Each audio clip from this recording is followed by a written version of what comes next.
就是在这个位置上，然后抬头往上看，有天空、白云、飞过的鸽子啊等等，就是心里还是会非常的平静的。对对对。其实设计非常简单，或者也非常难。有一个建筑师说，建筑就是这些数字的长长短短。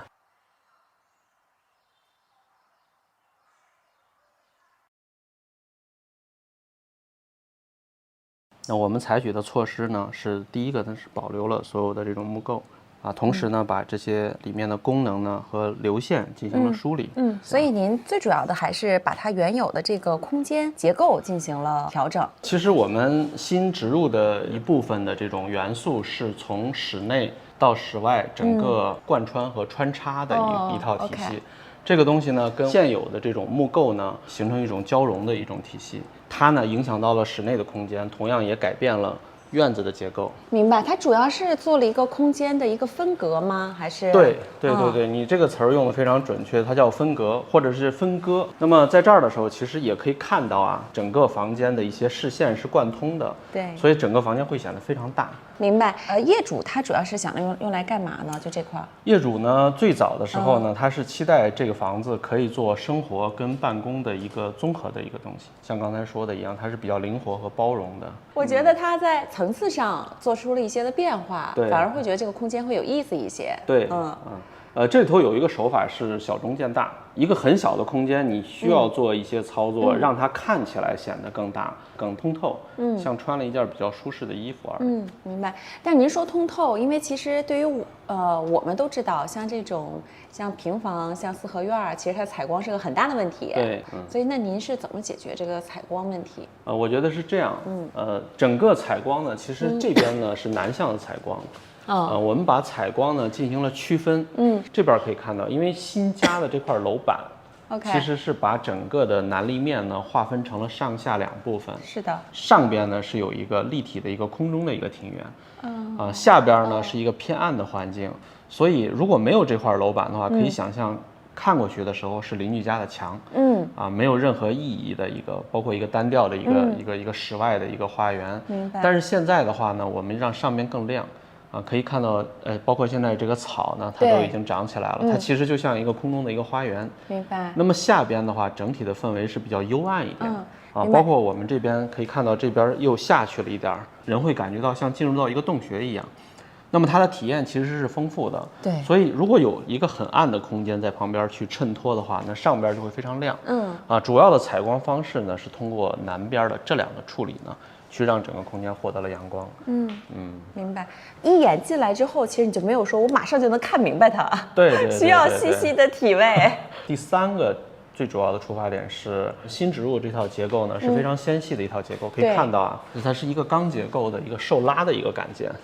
土建施工的时候，这下头其实还有一个像秤砣一样的一个地基，专门给它浇了一个大约8吨重的混凝土。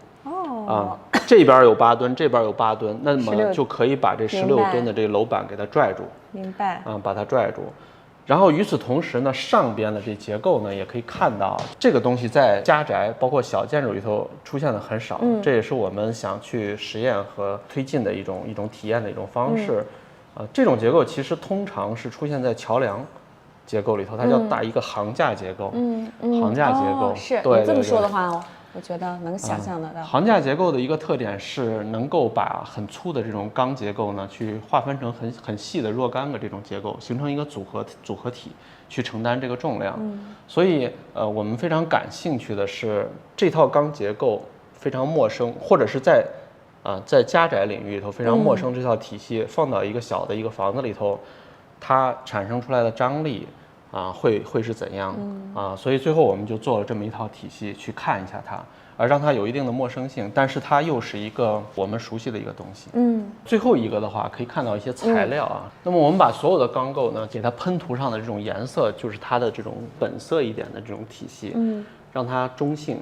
包括这边呢用的这种聚碳酸纸板，就这种半透的这种材料和它进行组合，所有的东西还有室外的一些钢格栅，它都是一个体系，包括我们的门窗都是这种本色金属的本色。那么这一套东西里头跟另外一套东西去进行一个对比，或者是把它组合起来，就我们对木构是进行充分的保留，这样的话，就木构本身可以被看得更清楚。OK，他们彼此是因为彼此之间的存在而存在这种关系，所以我们后面包括我们的一些定制家具都做得非常简单，很简单的木构，提供了一些收纳和储藏的这种就已经够了。明白所以你也是用这种的它的本色来更好的衬托出来它原有的这些木构。对，吧？没有抢它。是，如果没有这种对比的话，那么这组结构呢，可能跟合院里头大部分的这种房子都是一样的。人们呢看到的这个东西都是比较司空见惯，所以它不会给它提供一些感官上的这种感触。有道理。所以各种材质的选择其实也是很费心的，是吗？对，因为不太想用纯粹的加法。100个材料放进去以后呢，它是一种效果。那么如果是4、5种非常必要的材料放进去，如果也能组合出一种丰富性的话，对我们来说可能更有意义一些。明白。所以您在选择上其实也是做了一些最简单的一些选择。对，我们关注的是材料跟材料之间的关系，而不是材料本身的东西。明白。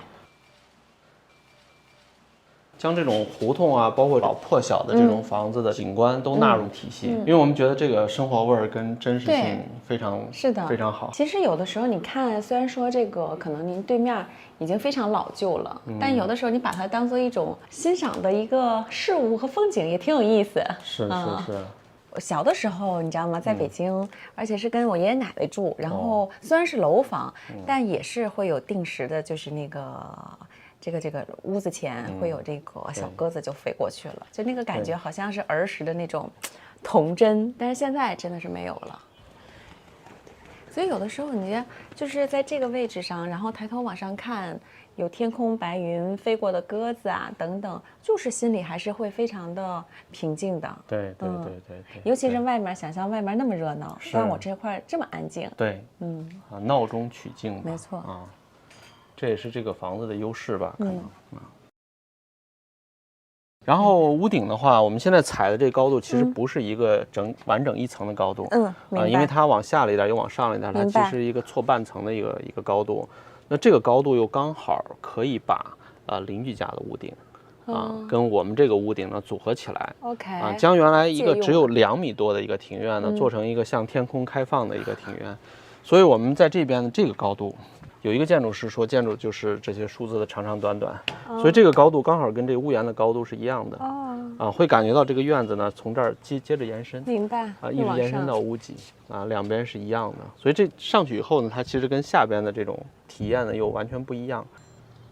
因为我们来看了一下整个房屋，虽然是一套仿古的民居的样式，但是呢，它的性能都还不错。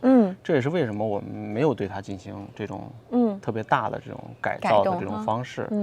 所以我们在里头做了一套这种新的方式，其实是想寻求跟这个旧的这些东西呢进行一个和谐的一个组合。那有没有一些就是对您影响比较大的一些老师或者是人呢？有非常多，我觉得很难去衡量哪个是最重要的。学业当中比较受到影响的是在巴黎读书的时候，我的一个老师，叫卡冈，法文叫米盖勒嘎冈，他也跟我说了一句话，其实作为一种鼓励吧。他说，其实设计非常简单，也或者也非常难。第一步是需要观察，第二步呢是需要感受，感觉，第三步的话可能才是创造。所以可能会对设计有一个误区，是我一上来以后就要做一个什么东西，一个创造的一个东西，这个可能不太符合我们这边的这个思路。首先是观察，考虑到这种整个，不管是任何设计吧，设计平面设计房子、设计汽车，可能都需要去，对一个客观事物的一个理解，然后再去感受，去发现一些不同或者是差异性，包括它的这种普遍性在里面。如果可以的话，可能会找到类型跟一些问题那么这个问题才是产生设计的起点。明白。这也是我们做这个项目的一个最主观的一个理解方法。因为我觉得你不管怎么样，它建筑做出来，它还是一个就是比较理智客观的一个存在。其实我觉得更重要的还是人在这里面的一个他的感受。对，对，他的感受、他的体验，他在这里他得到了一些什么东西。是是是，